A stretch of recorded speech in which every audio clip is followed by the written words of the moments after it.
Mais qu'est-ce que c'est?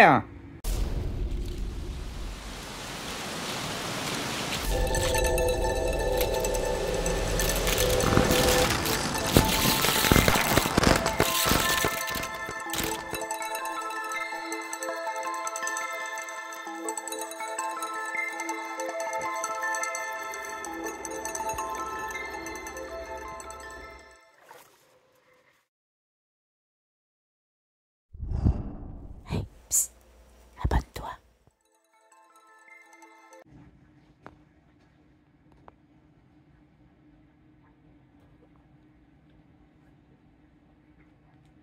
Aujourd'hui, on va régler quelque chose entre nous et entre moi-même. On va bien définir une fois pour toutes avec les données scientifiques, les vraies données officielles. Et encore là, faites attention entre une donnée officielle et c'est une erreur qu'on voit partout, même dans les institutions. Ouais. Et là, on va vous vous allez voir, une fois qu'on l'a catché, c'est bien simple. Mais c'est de le catcher, là, que ça nous rentre dans la tête. Mais il y a une loi bien simple. Bien simple. Elle se situe au niveau du coût.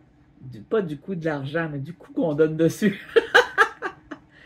Et quand la pierre, elle n'a pas reçu de coût, qu'elle n'a pas été modulée, travaillée, vous allez comprendre plus tard, ou mis au tumbler, ou des fois on ne sait pas trop c'est quoi. Parce qu'elle se ressemble beaucoup, oui. Alors on a deux types de pierres. Et puis il y a les termes anglais aussi qui viennent nous mélanger. On a le shale. En français, c'est shale, chale. Je vais aller voir tout de suite. Je ne veux pas dire de niaiserie. Et on a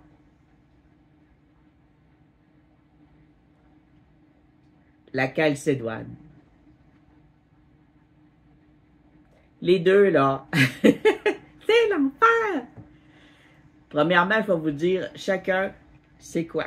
Mais qu'est-ce que c'est qu'une calcédoine? Mais qu'est-ce que c'est qu'un shale? Mais avant tout, je me suis fait un très bon café ce matin. J'ai pris à peine une petite gorgée. En plus, regarde, c'est une tasse que j'ai faite moi-même. Regarde, c'est belle. Regarde! J'ai envie d'en faire. Je vais en faire cet hiver, puis je n'ai pas fait encore parce qu'il m'arrive toutes sortes de niaiseries. Aujourd'hui, je fais de l'asthme aussi, ça va paraître dans ma façon de parler. Mais regarde, c'est beau, regarde les contours, les coulisses, là. Ici, puis ça aussi, c'est de la minéralogie. Savez-vous ça? Parce qu'il y a des minéraux dedans. Il y a de l'argent que j'ai été chercher dans la nature, on a les vidéos de ça. Il y en a que j'ai mélangé aussi avec de l'argile acheté, mais qui vient de la nature aussi. On a ici du fer qui vient couler sur vernis rouge qui est fait à base de quartz. Oui. Il y a le fer, les lueurs que ça fait sur un vernis de quartz brun. J'ai ajouté donc une bordure de fer ici qui, à haute température, nous donne ce beau lustré de toutes les couleurs, de bleu, de vert, de violet. Dans nos pierres, c'est la même chose. Alors, toute forme de pierre qui est capable d'inclure en elle du fer, entre autres, qui fait énormément de couleurs, et d'autres éléments de métaux. En général, c'est des métaux, mais pas toujours, mais des éléments primaires. C'est ça qui vient de mettre la couleur. Fait que la couleur ne définit pas notre pierre. Des fois, ils vont dire, mais non, mais ça se peut pas. Un shirt rose, a pink shirt, that doesn't exist. Yes, that exists. Et la transparence, c'est la même chose, à part dans les roches. Et ça, il va y en avoir plus d'infos là-dessus dans mon livret. Vous allez pouvoir vous procurer bientôt. Je t'en avance, mais je l'ai dit d'avance, je suis en train d'écrire. Toute l'intro est faite, toutes les explications sont faites. J'explique les différences entre une roche, un cristaux, ce qui est une pierre, ce qui est précieux, comment ça se crée dans la nature. Ensuite, puis je me suis aidé par des livres, hein, parce que ma petite mémoire de poisson rouge, là. Hein? Je lui ai expliqué le casse-tête cassé, là.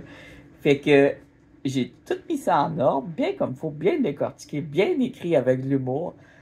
Comment se préparer quand on fait du rock-on-ring. C'est vraiment un livret d'aide pour le rock-on-ring, mais au début, il faut comprendre nos pierres. Fait que là, on explique un peu c'est quoi la pierre, comme qu'on va faire ici avec le shark et la calcédoine.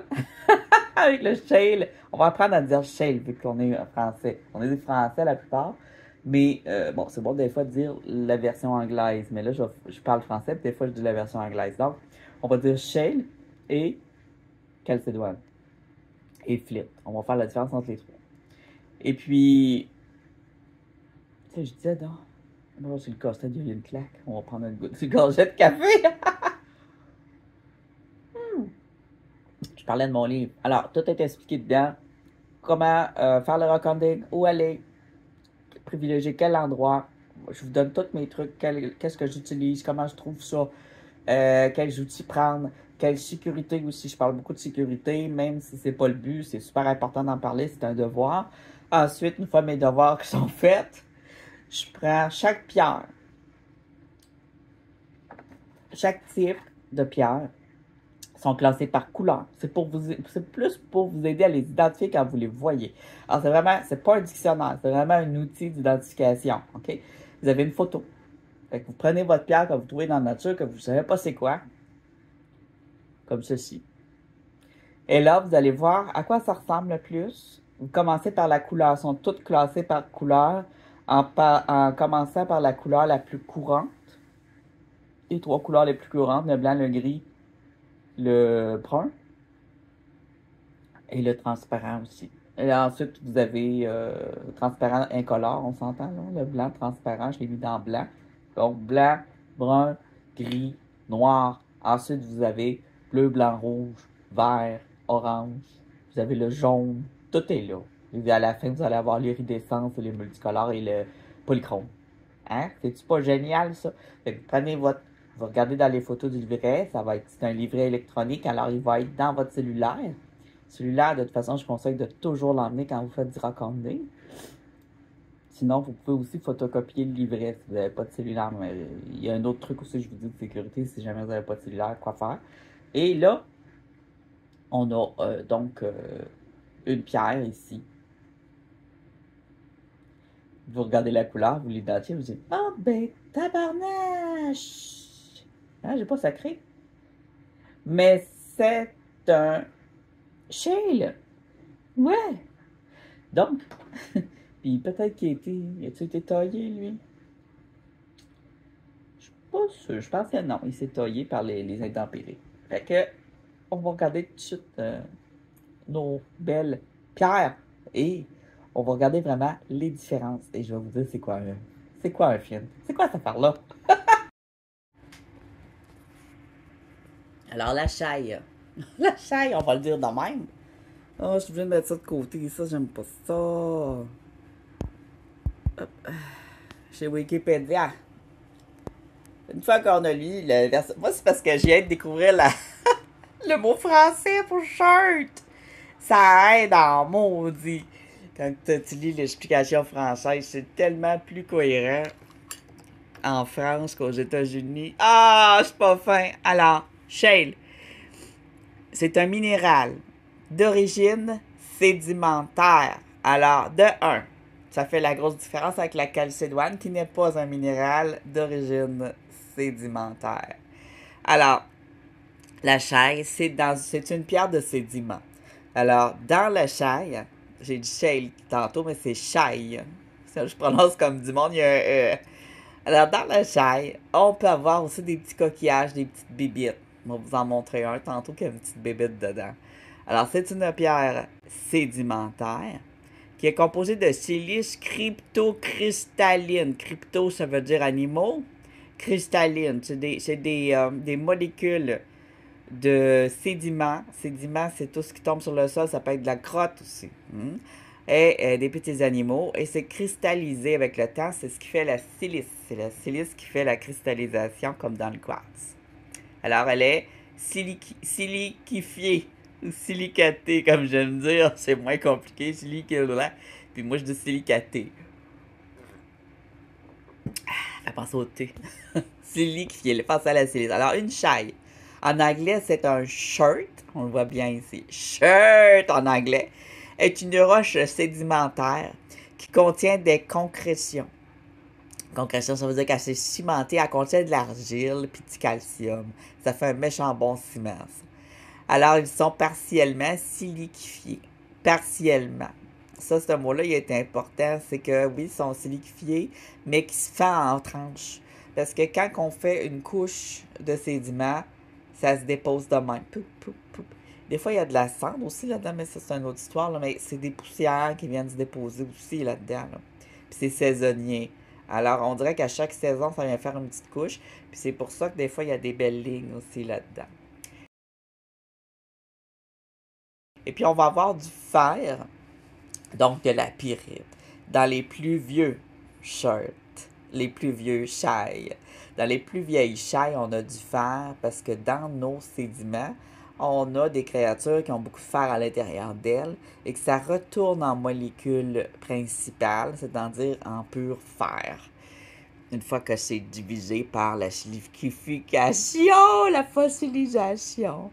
Alors, la silice se présente sous certaines conditions. La silice présente dans des boues calcaires, c'est ce que je viens de dire. Tu vois, comment je... Yeah! Zayan dit qu'il n'est pas si pire, là. Je suis pas si pire. Peut migrer. Alors, elle va se glisser, souvent avec l'eau, avec le vent, et se rassembler en nodules, en boules. Et là, ça devient foquant parce qu'on a donc des nodules de ça, le chai. Comme chez la calcédoine, on a des nodules.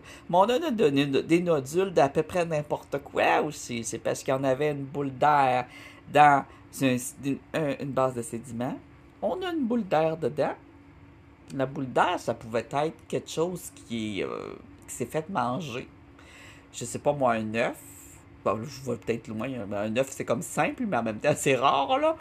Je sais pas moi, un champignon ou un truc rond, puis là il a été mangé, ou ça peut être juste une bulle, et une bulle, et là-dedans, ça peut être aussi un tunnel d'un animal, mais en tout cas là on a des bulles dans les bouts, et puis là-dedans, ils viennent se déposer donc ces petits sédiments délicats, et ça nous fait un beau nodule, ok? Une masse ovoïde, c'est tout simplement une masse ronde. Ça ici au départ, ça se pouvait que ce soit un nodule, c'est pour ça qu'il est rond, mais peut-être pas là. Ça vient du nord, celui-là. Celui du nord, c'est les plus vieilles. Alors, dans les plus vieilles, toutes les régions, il y a des continents qui sont extrêmement vieux, ou des terres qui étaient d'anciens continents extrêmement vieux, puis qui se sont déplacés, qui se sont jamais détruits ou jamais été inondés. Ou, il y a comme, au Canada, il y a comme, je te dirais, 3 âges de pierre. 3 âges principaux de pierre. Alors, on les retrouve en nodules, en lentilles, des petits nodules, en bancs centimétriques à décimétriques au sein de roches carbonatées d'origine marine, calcaire, dolomie, craie. C'est là-dedans aussi qu'on peut trouver des chais. Ça va s'appeler alors la matrice. Alors, la roche carbonatée d'origine marine, vous avez compris que c'est une pierre sédimentaire et d'origine marine. Et elle contient à l'intérieur calcaire, dolomie, craie. Bon, là-dedans, on va avoir des chais. Ici, une pointe de flèche. Pointe de flèche taillée dans la chaille. Alors, c'est pas nécessairement une chaille, une pointe de flèche. C'est pas nécessairement un shirt. Roche sédimentaire, roche silicieuse. On en voit un seul ici. J'en avais trouvé un une fois. Je trouvais que ça ressemblait à un os fossile. Un beau gros. Alors, tu vois, autour, on a le calcaire blanc. C'est comme de la crème un peu plus dure. Des fois un peu plus mou. Ça dépend de l'âge de ta pierre. Ou des fois, comment qu'elle est siliquifiée.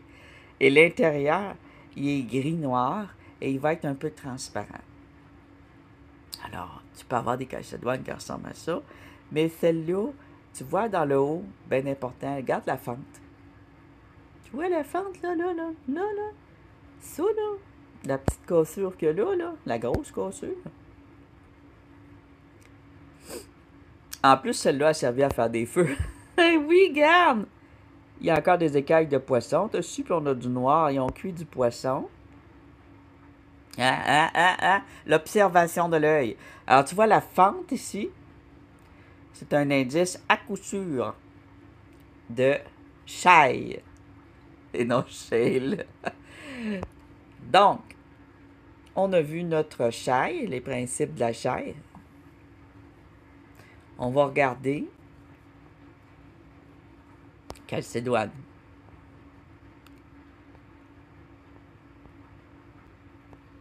On va le regarder en français. En anglais, vous avez compris que c'est Calcédonie. Oh, mais on voit des agates. Qu'est-ce que c'est ça? Alors, c'est considéré comme une gemme, mais c'est parce que il y a des variétés. C'est un peu comme l'opale. Tu as des variétés qui sont considérées comme gemmes, d'autres non. Alors, moi, je te dirais pas que c'est une gemme. Fait que on va pas prendre la définition ici. C'est une pierre semi-précieuse. Donc, ce n'est pas une gemme. Une gemme, c'est une pierre hautement précieuse. Tiens, on va aller voir ici. Ça, c'était quoi cette définition-là? Pourquoi elle n'est pas bonne? C'est Wikipédia aussi. Bon, quelques marques j'aime, faites attention avec ça. Alors, la calcédoine ne doit pas être conduite avec chalcédoine, CH. Oh my God, comme ça nous fait chier. Hein? Alors, la calcédoine est un minéral ou une roche composée de cristallites de quartz. Même affaire qu'un silicate. Le quartz étant un silicate, dont la taille est comprise entre 50 et 100 nm3. Alors ça, c'est important. C'est très, très important. C'est ce qui fait la différence entre un quartz et une calcédoine. C'est la grosseur de sa molécule. La calcédoine, il y a beaucoup qui vont dire « Ah, ben j'ai un quartz laiteux. » Mais non. Un quartz laiteux, c'est un quartz, mais blanc, qui n'est pas très transparent, mais il l'est quand même. Et la calcédoine blanche, c'est pas la même chose. La calcédoine, c'est facile à reconnaître quand tu l'as touché. C'est comme du savon. C'est tout doux. À cause de ses molécules très très fines, elle est très douce. Puis quand on la coupe, elle fait une belle poudre, mais elle est très très dure. Faut pas se tromper avec la craie. C'est ça. Donc elle est très dure, mais elle se coupe très très bien. Tandis que le quartz, il est difficile à couper, il fait du feu. C'est une belle pierre à feu, ça aussi. Ah! Vous mélangez. Et il se casse. Il est cassant parce que il pousse en hauteur, puis des fois en nodule aussi, mais il est plus cristallin, il se pète. Tandis que la calcédoine, elle va faire des cristaux juste dans ses trous. Si elle a un trou, elle va te faire des belles petites dents, là, on va faire du drosé. C'est ce qu'on aime. Puis la calcédoine, donc, elle a poussé dans sa vie, comme le shirt, la shale, il y a des petites silicates qui sont venues se déposer dans son nodule ou dans une craque. Ça peut être dans une craque, dans une pierre. Et elle apparaît pas mal dans toutes les sortes de pierres, on va vous dire, là. Entre toi et moi, là. J'en ai trouvé même dans le granit. Donc, elle est très, très fine, OK? Et c'est agencé en fibres. Oui, c'est différent du quartz là-dessus. Il s'agit d'une phase de la silice. C'est vraiment une sorte de quartz, mais qui est fancy. Si elle peut être uniquement composée de quartz, elle contient le plus souvent une proportion de moganite, une autre phase de la silice. Ce n'est donc pas une espèce minérale reconnue par l'IMA4. Non, c'est un style. Un style. Puisqu'il ne s'agit pas d'un minéral, mais d'un agencement spécifique de cristal de minéral du quartz. Alors, c'est les cristals de minéral du quartz qui se sont déposés d'une manière très très fine, très délicate, très douce, et qui, quand il y a un trou, là on va voir des petits quartz apparaître. La calcédoine présente fréquemment une structure en bande. Là, on parlait de la variété pure, là. Mais la calcédoine est souvent très impure. Puis elle va avoir des petites choses. Vu qu'elle s'est faite avec des poudres, il y a toutes sortes d'affaires qui s'incluent dans ces poudres-là. Puis c'est là qu'on a plein de couleurs. C'est pour ça qu'on a plus de couleurs dans celle-là que dans le quartz. On va voir du jaspe aussi. Le jaspe est un quartz. Oui! Oh my God! Alors, en fait, la calcédoine et le jaspe, on peut les mettre ensemble, mais c'est pas la même affaire. OK? Mais c'est dans la grande famille des quartz. La quartz, c'est une grosse famille. C'est ça qui arrive. Puis ensuite, dans le quartz, tu as d'autres petites familles. Et là, dans celui-là, on a le calcédoine qui ressemble beaucoup au shale. J'allais dire le shale. Le shale qui est une pierre issue de la pierre sédimentaire. La calcédoine est issue de la poussière de quartz. Alors, la calcédoine présente fréquemment une structure en bande, mais qui n'apparaît pas toujours à l'œil nu. Eh non! Eh non, que nenni! Des fois, il faut prendre la loupe. Oui. Fait qu'il y a beaucoup d'agates qui sont rejetées à cause de ça. Qui sont. Quand une agate n'a pas de bande, souvent on va dire que c'est une calcédoine. Mais il y a des calcédoines avec des bandes. Je vous dis, c'est tellement subtil, là. Moi, je les différencie pas beaucoup, calcédoine et agate, là. Ah, quand c'est plus cristallin, je vais dire, en tout cas, ça, c'est les Américains ou les vendeurs de bijoux aussi. Eux, tu sais, tu as le côté scientifique, de la géologie, de la minéralogie, puis tu as le vendeur de bijoux qui, lui aussi, met ses limites. Fait que lui, il va dire, ben, je veux pas de calcédoine, moi, je veux des agates. Puis de la cornaline, peut-être. Fait que c'est ça, là, il veut le type de calcédoine. C'est ça qu'il y a des types de calcédoine qu'il voudra pas. Parce qu'ils sont moins esthétiques, puis qu'ils se vendent pas. Mais ça dépend des modes rendus là. Alors là, la calcédoine présente fréquemment une structure en bande, mais qui n'apparaît pas toujours à l'œil nu. Souvent, la calcédoine, moi, ça m'arrive d'en prendre une. Je le sais au toucher que c'est une calcédoine. C'est en l'air gris, ça a l'air bien banal. Vous n'avez vu, vous dites, mon Dieu, mais il est du fou, quoi. C'est pas une calcédoine, c'est une roche, un maudit caillou. Comme mon ex. Tes cailloux, là. Mais, puis là, quand tu le mouilles dans l'eau, tu le vois pas encore. Moi, je dis, il n'y a pas de bande, c'est une calcédoine, mais moi, j'aime toutes les calcédoines. Alors, je mets ça dans le rectangulaire, je le roule, je dis, Colin, je commence à avoir des dentelles. Oh! On roule, on roule, on roule, on fait une finition de polissage. Wet look, ultra fin. Puis là, on sort ça, puis on dit, Oh my God! Mais c'est plein de dessins là-dedans. Fait que Oh c'est my ça, là, God, c'est là qu'on bro! voit que ce n'est pas un shirt, ce n'est pas une chaille, c'est bien une calcédoine. Alors ça aussi, quand on le roule, la calcédoine, elle devient hyper lustrée. Avec une calcédoine, on peut polir les autres pierres. Et ça, c'est important à savoir. Et là, on parle du wet look. On se servait des agates pour polir les feuilles d'or sur certains objets. L'agate, je sais pas, ça fait un lustré de fou. Et j'ai remarqué que quand j'ai de l'agate dans une batch, ça donne un meilleur résultat pour les autres parce que sa texture, elle est lisse comme le verre. Quand elle est bien polie, elle devient comme de la vitre.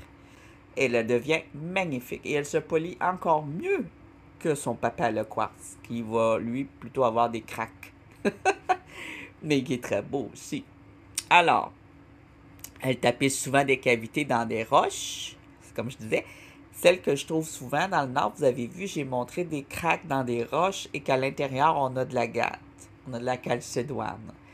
Et, et ça vient le tapisser à l'intérieur. Et puis ça sort de même. Puis ça, c'est par évaporation, d'évaporation, froid, chaud. Là. Puis il y a aussi le côté de, pas de la statique, mais il y a un petit peu d'électricité qui fait que ça vient se pousser de même. Puis là, ça va venir faire des... Puis il y a l'humidité, tout ça, la pression, c'est ça. Puis là, ça vient faire des belles petites dents là-dedans. Puis ces petites dents-là, ils viennent s'écraser une sur l'autre aussi. Alors, quand elle est très très vieille, comme celle que je trouve, les petites dents sont plus de même. Ils sont rendus écrasés une sur l'autre. Des fois, ils sont encore de même, c'est rare. Moi, ils sont écrasés une sur l'autre puis compressés, là, comme ça. Fait que je vais avoir des dents de même qui sont une sur l'autre, puis ça fait des dessins de triangles. Et c'est ce qu'on appelle la dentelle. Oui! Alors, elle tapisse souvent des cavités dans des roches. On distingue parfois la calcédoine qui désigne la roche et la calcédonite qui désigne le minéral. Bon. Le minéral, la roche, c'est la même affaire. La calcédoine, on en voit un ici tout croche. Regarde ça, c'est beau. Ça doit venir d'une grotte, hein. Vraiment. Alors, on a souvent des bulles, mais pas toujours. Ça dépend si ton morceau il est intact. Intègre, je veux dire intègre. Tu intègres, toi? S'il est intact ou pas, lui, on dirait qu'il sort d'une mine. Regarde, on voit des nodules, des coulisses. On voit toutes ces coulisses de silicates qui sont venus couler dans, moi, je te dirais une grotte plus grande. Qu'est-ce qu'on a d'autre ici? On a ici une calcédoine raisin. On a toutes des belles boules. Ça, c'est un de mes préférés. J'en ai pas de modèle. À un moment donné, je vais m'en acheter. Il n'y a pas de ligne dedans, mais c'est une forme d'agate. On peut dire agate raisin aussi. Voilà. On avait juste ces deux modèles-là. Mais on peut énormément de couleurs et de styles. Donc, on a vu notre calcédoine. Vous avez vu, celle-là n'est pas transparente, regarde. Ça peut, un morceau de tout ça. Dans la nature, souvent, on les trouve en morceaux cassés. Ça va ressembler beaucoup à du shale. Du shale. Il est grand temps de mieux prononcer les noms de tes roches. Scientifique. Hey, le AI, tu m'énerves. On va l'avoir, du shirt. OK. On a été voir, maintenant on va regarder mes pierres. Bon, je vérifiais si tout avait bien marché, parce que c'est pas toujours évident quand je fais du screensaver, entre guillemets, là. C'est l'ancien terme, quand on pouvait pas faire de vidéo carrément. C'est une vidéo sur un autre écran. À l'intérieur d'un ordi et maintenant aussi d'un cellulaire. Je trouve ça absolument génial. Alors, pour des données comme ça, qui sont pour l'éducation, pour commenter, on peut se servir de d'autres outils, comme Wikipédia, il est fait pour ça. Mais il faut toujours dire notre source. Fait que c'est important de toujours dire notre source. Et si c'est d'autres vidéos, une création de quelqu'un d'autre qui, lui, a fait les recherches à ma place, disons, là, je prends la vidéo d'un autre, puis je dis, regarde, il dit ça, il dit ça. On en voit énormément sur YouTube, mais ça, c'est du plagiat. Il faut vraiment aller faire notre propre recherche. Puis c'est comme le jeu du téléphone entre les raconteurs. C'est que au lieu d'aller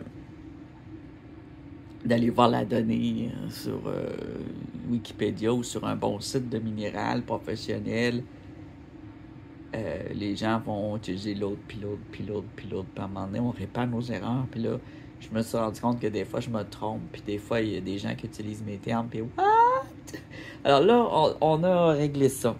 Fait que ça, c'est super important. Puis je vais vous montrer ici mes belles pierres. On va regarder aussi le flint. Alors, on a vu ce que c'était qu'un flint, hein? Le flint, c'est une taille de pierre. Simplement, c'est une pierre à feu. Souvent faite avec des chailles, mais aussi parfois faite avec des calcédoines, et même parfois faite avec des quartz, et même parfois faite avec n'importe quoi de pierre solide qui a déjà une bonne forme. Alors, le flint, on va utiliser ce terme-là pour tout type de pierre maintenant qui est taillé par les Autochtones et par les hommes de l'histoire paléolithique, c'est-à-dire qui vivaient avec beaucoup de la pierre. Et ils avaient tous, comme c'était dans notre ADN, une technique de taille universelle de la pierre. Et le chai, c'est la pierre qui se prêtait le mieux pour faire leurs outils flint. Alors, le flint, c'est un outil. Alors, on va aller voir la définition Wikipédia, parce que je sais que ça fait mal d'entendre ça. Il y en a qui vont dire « Non! Non! » Puis là, je nomme absolument personne. J'ai des fois des commentaires, là. Des gens nowhere, c'est même pas des abonnés, là. Des gens nowhere qui arrivent et qui me disent « Ouais, c'est pas ça. Mais là, faut que je lui fasse un gros texte. » Parce que les autres sont sûrs de ce qu'ils disent en plus. Tu sais, moi, j'arrive, je fais une vidéo de fou, je vais dans le bois, j'explore, j'ai chaud, j'ai mal, je me fais manger par les bébés. Je dis « Regarde, ça, c'est une pierre volcanique. » Puis là, le gars me dit « Pas volcanique, ça. Voyons, non. » Non, puis il même dit « C'est certain que c'est pas volcanique. » C'est même pas c'est où, déjà, de 1. De 2, t'as-tu déjà touché une pierre volcanique de ta vie? Est-ce que tu sais ce qu'est une pierre volcanique? C'est ça. Quand même, hein? C'est des gens qui ont peut-être jamais ouvert un livre de leur vie, mais qui vont par leur instinct, qui ont déjà travaillé dans une mine, ou puis je dis, ben non, c'est pas volcanique, ça. Bah, ou ils vivent dans une région qui a un volcan, puis ils se disent, ben non, moi, mon volcan, il n'y a pas ce pierre-là qui sort, là. Non. C'est que les volcans ont différentes pierres. Ah! C'est ça la patente. OK. Fait que là, on a notre site internet ici. Les outils taillés préhistoriques, première partie. On en voit un beau, là. C'est pas nécessairement un chai, un outil. Ça peut être n'importe quoi. Alors, pour être le premier objet façonné par l'homme avec le percuteur qui permet de le créer, Alors, tu as une pierre qui va être un percuteur, tu as une pierre qui va être une pointe. Ça, il faudrait quasiment faire une émission spéciale là-dessus.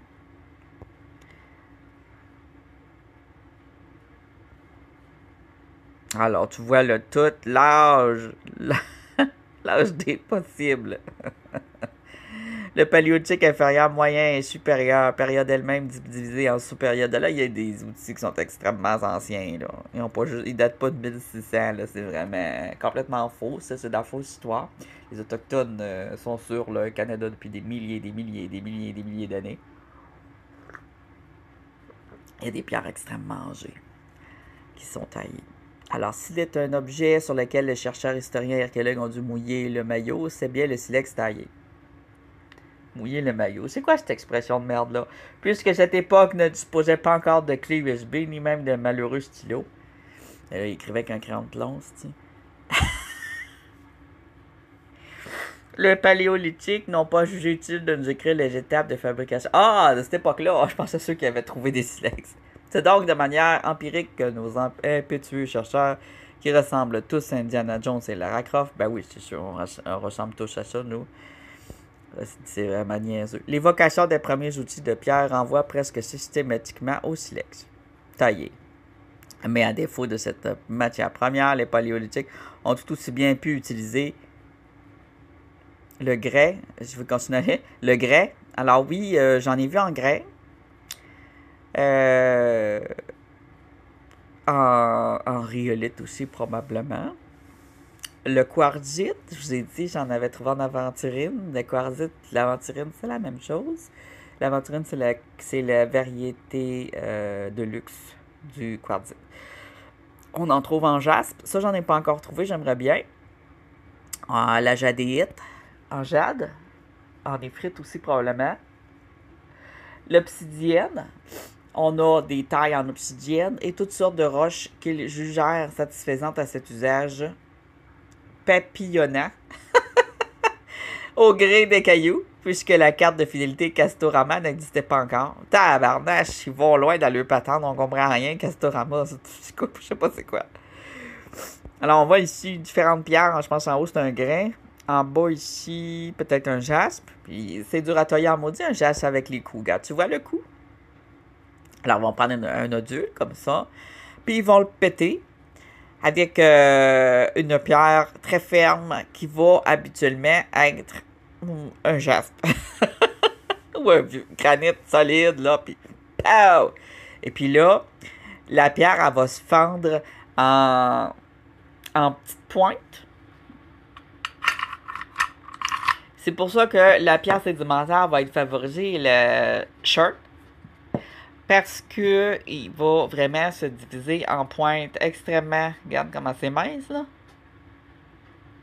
extrêmement maigre, fin comme ça, et ça ça aide vraiment à séparer la peau de la viande, parce que la peau est extrêmement importante dans la confection des vêtements.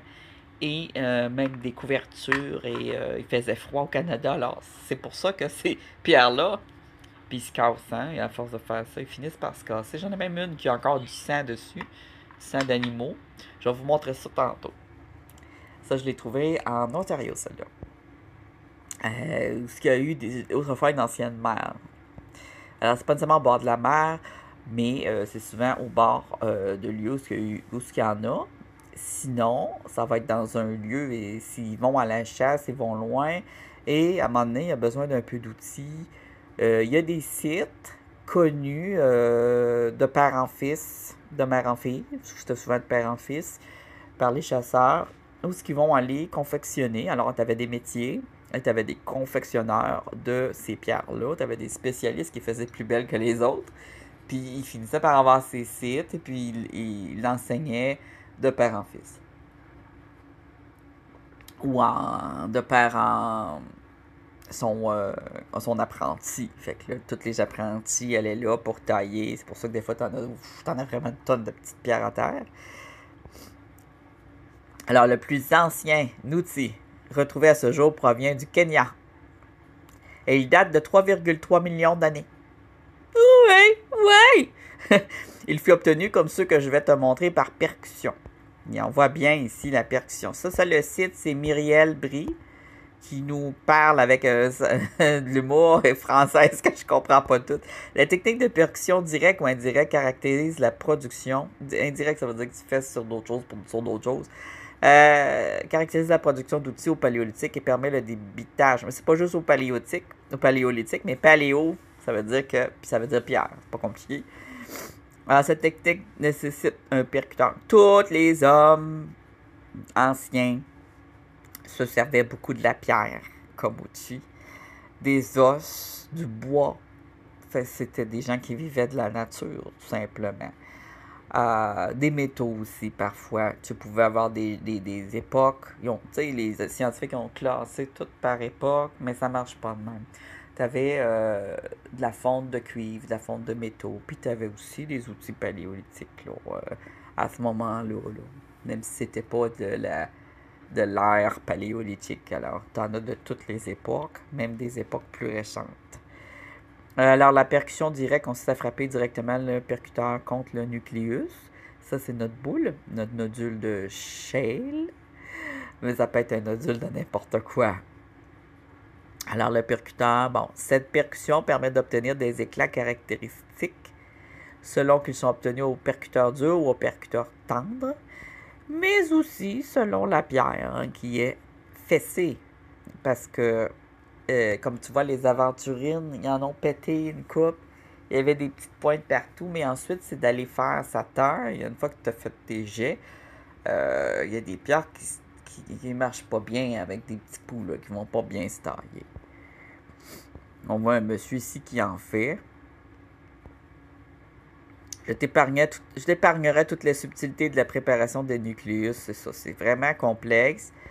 Des pointes à lame dites lavalloises ici, très jolies. Elles sont faites en chaille, ça se voit très bien. On voit la chaille, le shirt. En fait, pour le reconnaître, c'est que quand on lui donne un coup, garde, il fait ça comme ça. Il se sépare de même, pum, pum, pum. Tiens, on en voit un autre beau modèle ici. Un autre beau modèle.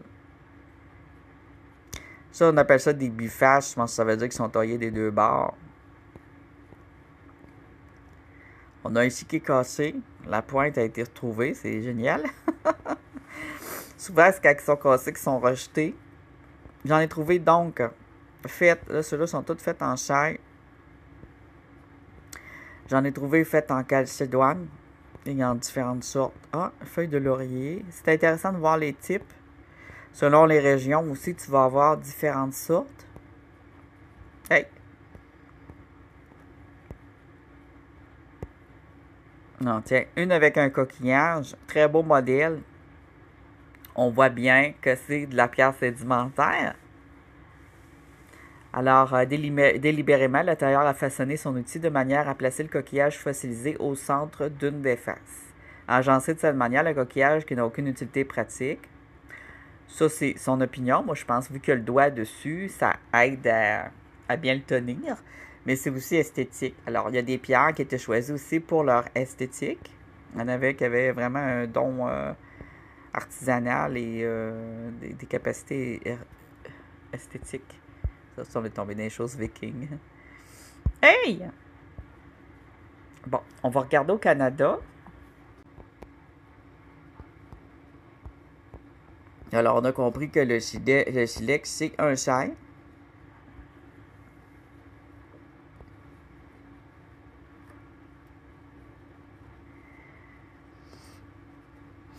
Alors, on en a à la rivière Chaudière.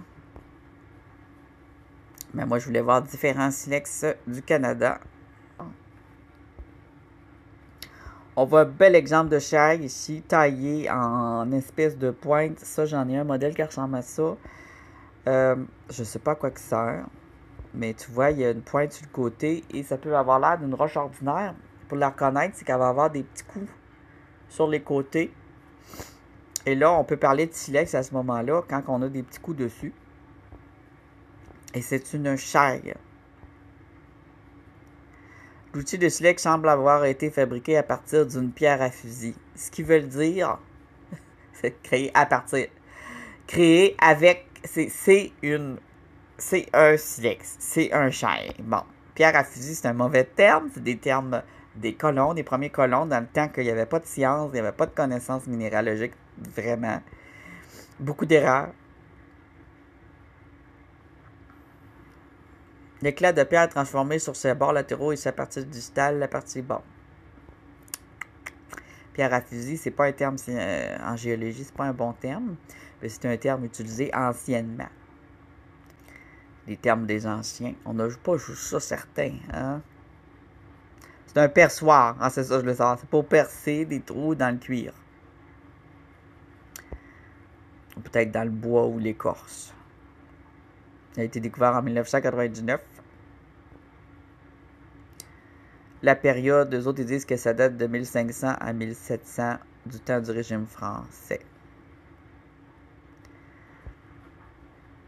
C'est une récente, donc. Pas d'autres photos. Voyons, ils n'ont pas rien que ça, certains. Hein? Pas rien que ça, certains. Voyons, ils n'ont pas d'onglet. Inventaire associé. Il y a des inventaires de différents endroits. Ça provient de quelle région? Pointe-à-Calière. Fragment de nucléus. Ça, je vais vous en montrer un. J'en ai un. Il y en a un avec moi qui vient de l'Abitibi. OK. Il a été pété. C'est un restant de pierre qui a reçu des coups pour faire des petits points. Puis regarde, ici, on a de la cristallisation. On a une poche de quartz ici.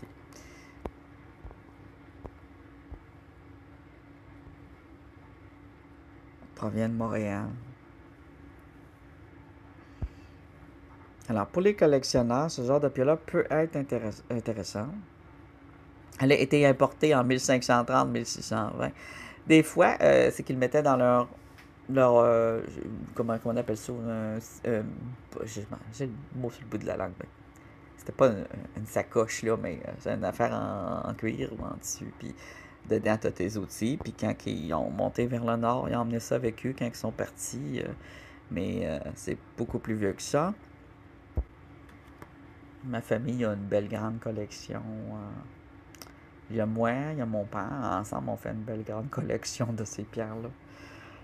Quand vous vous promenez souvent, récupérez-les. Vous voyez comment il n'y a pas grand-chose. C'est épouvantable. On va regarder celui de la Montérégie ici. Ce qui arrive, c'est que, comme là, ici, ce qui est arrivé dans la région d'Amos où je suis, où j'en trouve le plus, dans la région d'Amos actuellement, c'est le même, c'est que ils ont construit la ville sur un site ancien autochtone. Il y avait des Autochtones sur place. Ils ont dit que les Autochtones ont suivi, blablabla, qui étaient tous les deux ensemble. Bon, qui a suivi qui? Et il y avait un site avec de la poterie et des outils très variés. Et tout a été bulldozé. C'était écrit dans le livre sur l'histoire de la ville que, bon, il y a un site archéologique, mais il ne s'est même pas considéré comme un site archéologique. C'est que on peut trouver certains reliques et certains fossiles et certains outils autochtones, mais qui ne sont pas d'intérêt nouveau pour l'histoire. Alors, le site a été carrément bulldozé et il est utilisé comme dompe à neige. Je m'en suis rendu compte quand j'ai commencé à trouver des silex taillés, là. Des non taillés, mais des taillés. Sans m'en rendre compte. J'arrive chez nous avec ça, j'ai trouvé ça une belle pierre, sous l'eau, avec des belles couleurs. Mais c'était un crise de beau silex. Fait que, puis malheureusement, les pièces de poterie, pour les gens comme moi, ça vaut une fortune. C'est extrêmement important. Les gens qui aiment l'archéologie, on s'échange ça, ça vaut une fortune. J'ai des petits morceaux gros de même qui viennent d'une collection privée. Alors, quand tu bulldozes ça, puis que les tracteurs arrivent avec la neige, puis qu'ils écrasent tout ça, il n'y en a plus, là. Alors, on avait des photos dans le livre. Est-ce qu'ils ont récupéré? J'espère qu'ils n'ont pas juste photographié puis crissé aux poubelles. il y a une époque, donc, l'histoire des Amérindiens, ils voulaient l'effacer. Alors, vous, quand vous allez vous promener en nature et en forêt, si vous voyez un site où il y a du shirt, de la chaille, ou même de la calcédoine, de la gatte, prenez soin, ou de la pierre sédimentaire au Canada, prenez soin de vérifier si vous ne voyez pas quelques pierres qui ont l'air d'avoir été taillées par l'homme. Et même si ce n'est pas des pierres que vous allez utiliser à rouler, faites attention de ne pas les rouler! Alors, étant donné que beaucoup de monde s'en calisse, malheureusement, on arrive, c'est un peu comme les pierres précieuses. Puis en même temps, c'est avantageux. Alors, plus tu vas au nord, là, je vous dis une vérité bien plate, là, mais il y a beaucoup de racisme. Alors, plus tu vas au nord, plus les affaires autochtones s'en calissent, et que même ils vont détruire s'ils voient. Alors, si toi, dans la chance que tu vas en forêt, prenne un ruisseau, souvent des beaux endroits, esthétiques, espacés, il n'y a pas trop d'arbres, c'est comme bizarre parce que c'est une carrière, on dirait une clairière avec des roches, puis t'envoies avec quelques coups dessus, t'es très chanceux, et t'as quelque chose de très précieux en main, et essaye de les récupérer, de les protéger dans une boîte, puis tu marques l'endroit d'où ça vient. Regarde bien ça vaut une fortune, en fait, dans le domaine des collectionneurs et des musées. Ceux qui s'intéressent, qui s'en calissent pas, ça vaut réellement une fortune. C'est qu'il y a comme il y a le côté industriel, beaucoup qui, des fois, fuck un peu la perception des choses. Alors, on va regarder ici mes différentes pierres taillées, mes shale shirts et quelques calcédoines. Mes shirts ne sont pas toutes là. J'en ai un beau vert, là. J'aurais aimé vous le montrer. On le voit dans des vidéos. J'aurais aimé vous le montrer. Alors, avant qu'il soit taillé de silex, c'est un shirt. Et après qu'il soit taillé, c'est encore un shirt. Les pierres taillées de silex ont toutes sortes sont faites dans n'importe quoi, mais on va plutôt dire que c'est un outil de pierre. Et puis quand il est dans une pierre de silex, on va dire que c'est un silex. C'est niaiseux de même. C'est un petit défaut dans les définitions qui fait que le silex, c'est pas tout à fait un type de pierre. Et nous avons la calcédoine qui est une sorte qui est dans la grande famille des quartz, mais qui est un quartz ultra fin, ultra détaillé, qui devient un peu plus de bonne valeur qu'un quartz. Il y a un petit peu plus de valeur que le quartz, tout dépendamment si c'est des quartz cristallisés, là, il y en a des foutus beaux. Mais bon, c'est une variation du quartz. Et dans les shirts, je vais vous montrer différentes variations qu'on peut trouver aussi. Puis on va essayer de faire la différence entre la calcédoine et le shirt. Calcédoine, shirt. On n'utilise pas trop le terme silex, sauf quand il est taillé. Alors ici, j'ai une petite valise qui contient des shirts qui peut avoir des percuteurs et des nodules de résidus. Ici, on a un nodule de résidus. Comment il appelait ça tantôt? Un nodule mère. Il a reçu des coups. Il provient de la région d'Amos, en Abitibi, dans la dompe, dans une dompe à déchets. Et on voit que, au bord de la rivière Arikana, ou pas loin de la rivière Arikana, on voit qu'il a servi, il a été percuté pour faire des outils. Il est assez récent. On voit ici les tranches. Regarde. C'est ça ici qui va être percuté et détaché.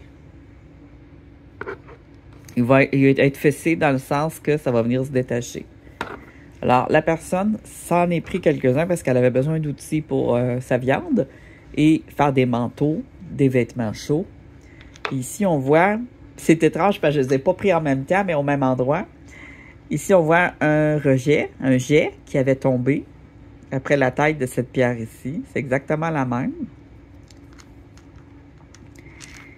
Et ça se fait comme ça. Ça se fait en pointe à cause qu'il y a des tranches dedans. On voit ici les petites tranches. On les voit bien, regarde. Toutes des petites tranches de même.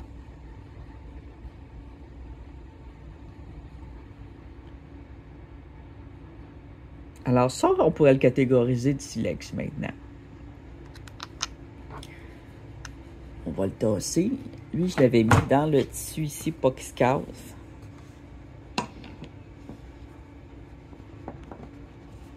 Je vais le remettre dedans, il y a une petite poche là. C'est pour mettre mes petites pointes.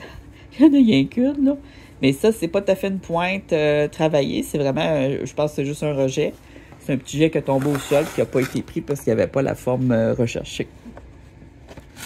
J'ai d'autres couleurs et d'autres types de pierres chaille. Alors ici, on a une qui est pas tout à fait, qui est moins, tu sais, on parlait de celles qui sont plus tendres et moins siliquifiées, moins de silicate, moins cristallisées. Bon, on a quand même ici des petites lignes.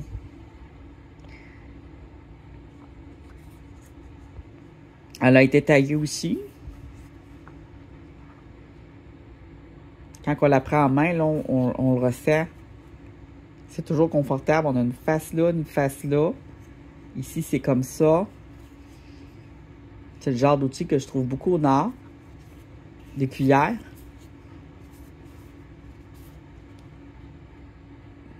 Avec un bout pointu. Des fois, il est plus rond, il est usé. Alors ici, on a un shale qui est moins, je te dirais, moins cristallisé, moins ancien ou qui a moins travaillé. On pourrait le mouiller. J'ai mis de l'eau ici pour voir les lignes. Alors, il est un peu plus mort, plus crayeux que l'autre qu'on a vu parce qu'il est moins cristallisé. Lui, je l'ai pris, pas parce qu'il est beau, mais parce que je le trouvais intéressant. Puis c'est après que je vois que c'est des outils. C'est pas toujours en ligne. On voit des bulles, des petites boules grises, plus cristallisées. C'est une pierre. Celle-là, elle serait pas très solide comme outil, mais on voit bien que c'est taillé comme ça. Je l'ai trouvé comme ça sur le sol.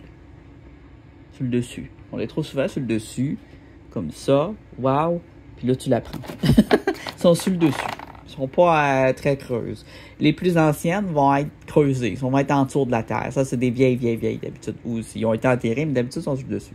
Ici, on a une grise. Elle ressemble à un basalte, mais ce n'est pas un basalte. C'est bien un autre shale. On voit une ligne ici. Plus claire.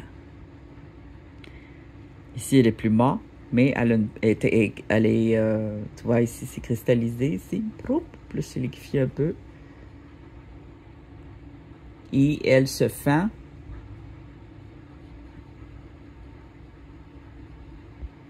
Voyons. Je veux qu'on voit bien l'angle de fente, parce que c'est ça qui nous permet de l'identifier le plus. Pas juste que c'est souvent gris, parce que ça ne l'est pas toujours gris.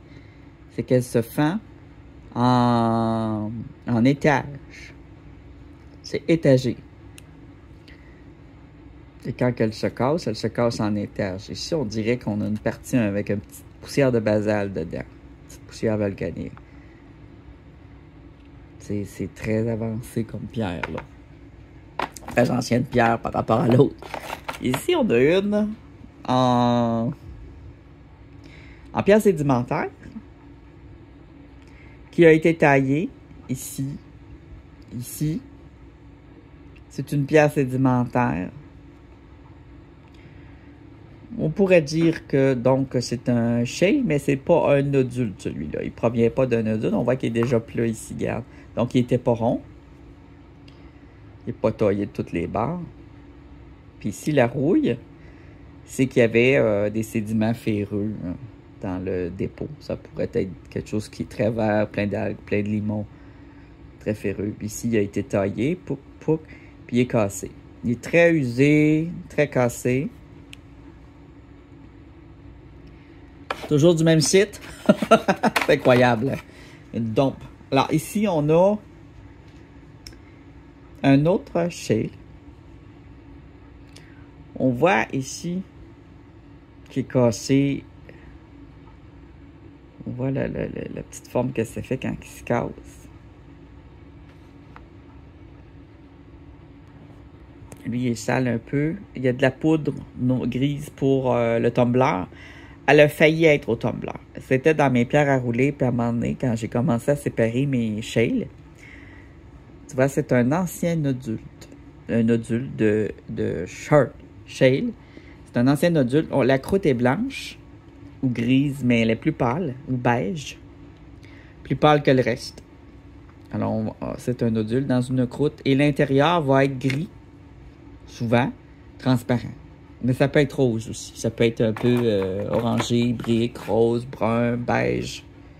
Ici, on le voit bien, très bien, que c'est une pierre à silex, un shale. Tu vois, il s'est séparé. On a les petits étages. Il est très beau. Un beau nodule noir et gris. Des lignes. Pouc, pouc, pouc. Des stratifications. Ancien nodule. J'aime beaucoup les noirs et gris comme ça. Je ne sais pas pourquoi, je les adore. Regarde la belle forme ici, les lignes. Alors, on a des lignes ici qui peuvent nous faire penser à de l'agate ou de la calcédoine. Mais la taille, elle va toujours être en étage. C'est étagé. Un petit peu plus rude. Si je gratte, je ne sais pas si vous allez entendre le son quand on gratte. Ça va faire ce son-là. Excusez-moi, ça vous fait gricher les dents. Ça ressemble un peu à l'effet d'un tableau. C'est rugueux. C'est très rarement lisse. Ça a l'air que ça se roule puis ça se polie au tumbler. Mais moi, celles que j'ai essayées, ils sont portés à se casser aussi. Ils vont avoir des fois des petits jets qui vont se faire, vont se casser. Il y a des experts qui arrivent à les rouler avec la bonne poudre de la poudre de diamant noir. Là. Ici, on a un qui avait jamais été utilisé comme outil, mais il était très beau. J'avais essayé de le rouler. Et c'est là que j'ai vu que c'était une pierre à silex, un shirt, mais qui n'était pas en taillé. Il n'est pas taillé. Ici, tu vois, même s'il a été roulé, on voit quand même qu'il a pété. Ici, il a pété en morceaux. C'était un triangle. Peut-être que ça avait été un outil. Moi, là, à ce moment-là, j'étais débutant. Toujours trouvé sur le même site. J'aimais, en fait, j'ai trouvé une belle pierre. Wow, des belles rayures. Ça va être beau rouler. Et c'est ce que ça l'a fait. On a ici une cassure. On voit bien la forme de la cassure. Stock, hein, par jet. Stock par morceau. Fait que là, il a perdu 2 beaux morceaux ici. Et ça a cassé la forme. Et là, ici, ça a fait une pointe. Là, je dis, oh my God. Comment je vais faire maintenant? Il est foutu. Il va falloir que je le taille à la scie, que j'aille enlever ce morceau-là pour le rendre plus beau, là, plus esthétique. Puis maintenant, ça me sert de modèle aussi pour bien l'identifier. Et on a des belles rayures noires, grises et ici de calcaire. Des petits gris pâles comme ça, c'est le calcaire dans lequel il était. Le sédiment calcaire, qui est un sédiment toujours. Le calcaire, c'est toujours un sédiment. Ici, on a une noire qui ressemble beaucoup, que j'appelais au début du jet. Mais ce n'est pas du jet, OK? Ça, c'était une de mes erreurs parce que j'ai été mal me renseigner. Mais le site de renseignement, qui était même professionnel, n'était pas bon. Un jet, c'est un fossile de bois brûlé. Alors ça, ici, ce qu'on a, c'est un shale noir. C'est une pierre à silex noire. Et elle est très belle. J'en ai plusieurs modèles dans le noir. Je ne l'ai pas roulée, mais on voit qu'elle est extrêmement ancienne. Elle a peut-être déjà été un outil, mais elle est usée. Il y a une pointe ici, très usée. Ça, c'est très très ancien. Ça servait à quoi, je ne sais pas. Je ne me rappelle plus où je l'ai pris, mais c'est une pièce très, très ancienne. Parce qu'on ne voit plus de taille. Si elle a déjà été taillée, ça ne se voit plus. Bon, on dirait quand même qu'elle a été taillée, mais c'est usé. Très usé, c'est poli. On dirait que je l'ai roulé, mais je ne l'ai pas roulé. Ici, on a un autre modèle très, très ancien qui, je pense, n'a jamais été taillé. S'il a été taillé, ça ne paraît plus. Plus ils sont vieilles, plus c'est difficile à identifier. Ça pouvait être un percuteur, ça pouvait être pour écraser du grain de riz ou, tu sais, ça peut servir à toutes sortes de choses, là. La pointe n'est pas pointue, on voit plus les traces, on va dire qu'il est comme, hein, l'outil est plus identifiable tant qu'à moi, là, s'il a déjà été un outil. C'est une pierre shale, très ancienne, elle est très dure, mais on voit que, regarde ici, on a des rayons ronds comme ça, assez fendu de même. C'est donc de la pierre à silex ici aussi. Ici, on a les étages. Elle ressemble beaucoup à un basalte. Mais c'est parce qu'elle est très, très ancienne et très, très dure. C'est probablement de l'argilite. Je vais moi juste montrer ici un basalte. La différence. Ça a été taillé dans le basalte. C'est un gros morceau de je sais pas quoi. Je sais pas l'outil c'était supposé être quoi, mais ça n'a pas marché. On voit du travail de taille ici. Je l'ai ramassé à cause de ça. C'est un outil de quelque chose. Il a servi d'outil. Il y a du fer dedans. C'est pas un silex. C'est pas du shale. Parce qu'il a été fait dans le basalte. Il n'y a aucune... quand il se coupe, là, c'est encore plus rugueux. Le son, il est différent quand on cogne. C'est de la pierre volcanique ancienne et il n'a pas de sédiment à l'intérieur. Pour avoir un fossile, à la limite, s'il a emprisonné un animal, là, mais on a le fer. Mais on n'aura pas de sédiment. Ce n'est pas sédimentaire et ça ne sera pas en couche fine. Sauf si c'est tombé du ciel en poussière. Mais là, c'est vraiment de la pierre volcanique, du basalte commun. Le son. On va le remettre là. Le son. On a ici un autre beau silex noir. Un outil. Shale. C'est un shale, donc c'est un silex parce qu'il est taillé. Un bel outil noir qui est extrêmement usé. Très, très ancien. Ça date pas de 1600. Ça date de beaucoup plus vieux que ça. Comment qu'il prenait? Attends, on dirait... ça ressemble beaucoup à mes outils à trancher comme ça. Qui se tiennent de même. Ici, habituellement, ils sont très très minces. Puis ça sert à séparer la viande de la peau. C'est un grattoir, donc, d'après moi, c'est un grattoir. Ça ressemble à une cuillère un peu, puis ça se tient de même. Ouais, lui, il est plus large. Ce côté-là, il va vers la main, comme ça, côté sur la main. Comme ça. Voilà. Là, on a un silex, un shale noir. On a un autre ici, un beige qui n'a jamais été taillé de sa vie, qui est extrêmement ancien. Extrêmement ancien, des millions d'années. Qui, je ne sais pas si il a déjà été taillé à un moment donné dans sa vie. Il est usé, patiné par le vent. Non par l'eau, mais par le vent. C'est ce qui donne une croûte extrêmement ancienne, trouvé au nord. C'est bien une pierre sédimentaire. Et c'est un shale. On voit ici les fouques. Est-ce qu'il a déjà été un outil? Ça, c'est un mystère. C'est tellement ancien qu'il ne devait peut-être pas avoir d'hommes dans ce temps-là. Mais les hommes les plus anciens avaient des outils de pierre. C'était des petits génies, là. Ils n'étaient pas stupides, les hommes qui ressemblent à des singes. Peut-être qu'il a déjà été un outil une fois, mais là, il est utilisé par les sables, par les vents, ce qui est très étrange. Il a subi une certaine chaleur. Il vient d'une complètement une autre époque, ce shale-là. Une époque que je ne connais pas. Alors, peut-être du temps de la Pangée. Alors, c'est extrêmement vieux. Et probablement que s'il a été un outil, ça doit faire longtemps, ce sacrifice.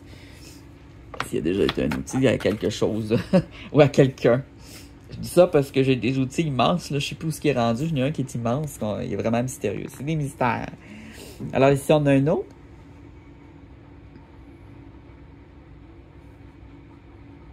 Je ne sais pas si c'est la nature qui l'a taillé ou une personne. Je n'ai aucune idée. Peut-être que s'il y avait une pointe puis qui est cassée, ça se peut. Ça peut être un perceur. Ça peut être un restant aussi sur lequel il y a eu d'autres tailles. Et c'est ce qui nous reste. Il est laissé là, puis il n'y en a pas d'autres parce que les autres sont partis avec. Ici, j'ai ajouté 2 shales. Un avec des lignes brunes. Et un ici, brun et beige. Pour qu'on voit les couleurs. Ils ont été roulés légèrement, mais pas polis. La calcédoine, on va prendre des couleurs qui viennent de ressembler à notre...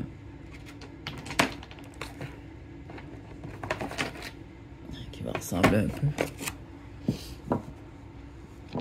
Bon, lui, il est pas transparent pantoute, mais il y en a des transparents, écoute. Ça se peut qu'il soit plus transparent que ça. Ici, on a une calcédoine. Donc, ce n'est pas un shirt. Not a shirt. Bon, mémoire faible, touché pour gérer. Ce n'est pas un shirt. Il n'y a pas de structure en ligne, mais plutôt en boule. Et il se casse de même. Puis il est doux comme du savon. Belle douceur de savon. Un outil très joli de calcédoine. La surface est bien importante. Ça va ressembler à ça. Comme un peu moucheux.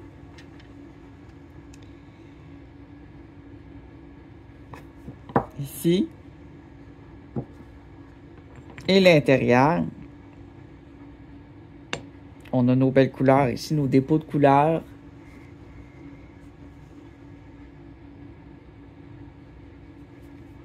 Une petite poche de cristaux.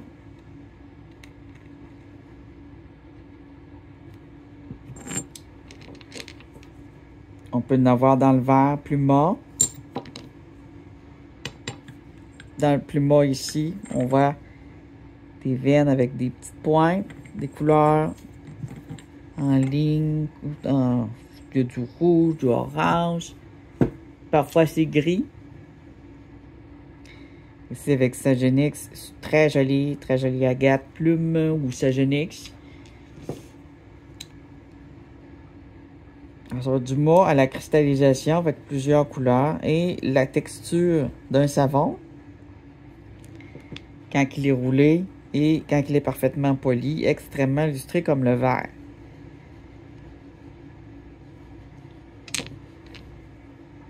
Fait que la calcédoine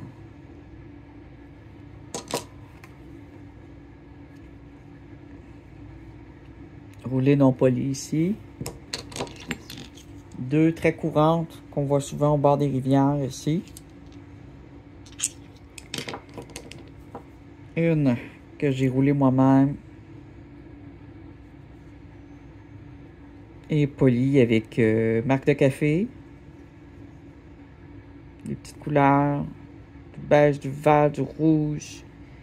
Et une texture de savon avec ses bulbes, sa mouche, hein?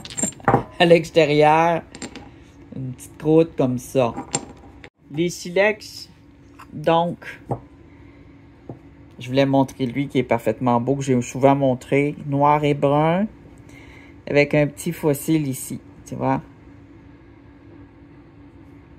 Un récent, très bien taillé, parfaite taille, d'une pierre qui a été apportée dans le nord. Ça peut être simplement des des pierres sédimentaires. Pierres sédimentaires. Ici, un silex blanc. Je pense que c'est de la calcédoine qui a été chauffée pour avoir la propriété du silex, qui soit facile à tailler. J'ai lu qu'il pouvait arriver qu'on les fait chauffer pour que ça se taille mieux. Ici, on a un quartz qui a été taillé en outil. Pointu. Pas gros grattoir.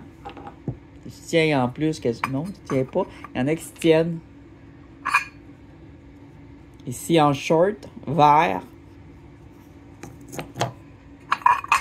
En shale. Ici, regarde. Ça a été taillé en outil. Je ne sais pas ce que c'est que cet outil-là. Peut-être qu'il a été cassé ici ensuite. Très, très fin. Il a été chauffé aussi. Il se coupe comme ça. On voit les... Tu vois toutes les petites... C'est comme ça qu'il se détache. Ça fait cette trace-là quand il se détache. Un blanc beige. Alors, il peut être aussi très transparent, le shirt. Comme qu'il peut être très mort. On a ici très mort, brun, gris. Très beau. Peut-être un résidu, celui-là, de taille. On voit ici que c'est curvé, hein, quand il se coupe, il y a une curve comme ça. On fait d'autres petits morceaux. Un autre. Ah, shale avec du quartz dessus. Ça arrive. Ouh! Et un petit ici qui est fait de calcédoine. Je voulais en montrer un qui est un outil en cuillère. J'en ai un très gros, j'ai lui ce petit verre-là. Calcédoine jade même. Peut-être même un jade. Qui fait une petite cuillère. Je sais pas à quoi il servait, mais il est très beau. Ça, c'est quoi? Oh my God! C'est un petit morceau. Bon.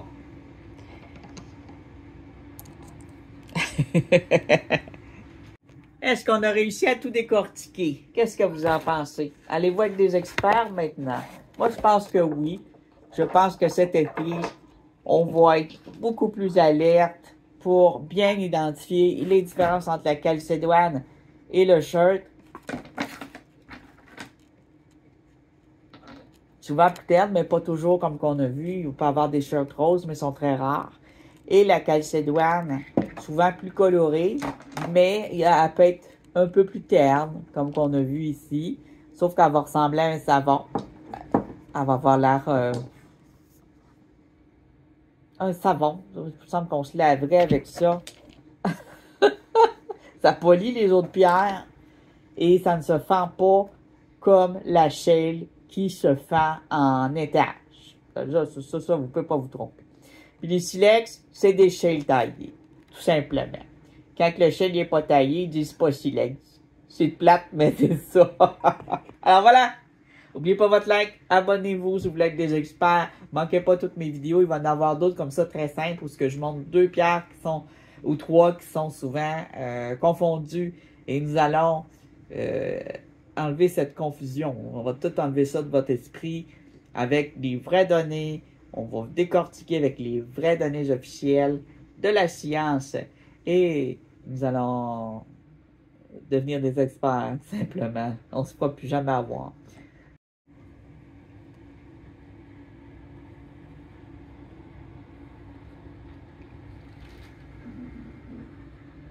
On a même un beau petit cœur ici de calcédoine blanche. On dirait un savon.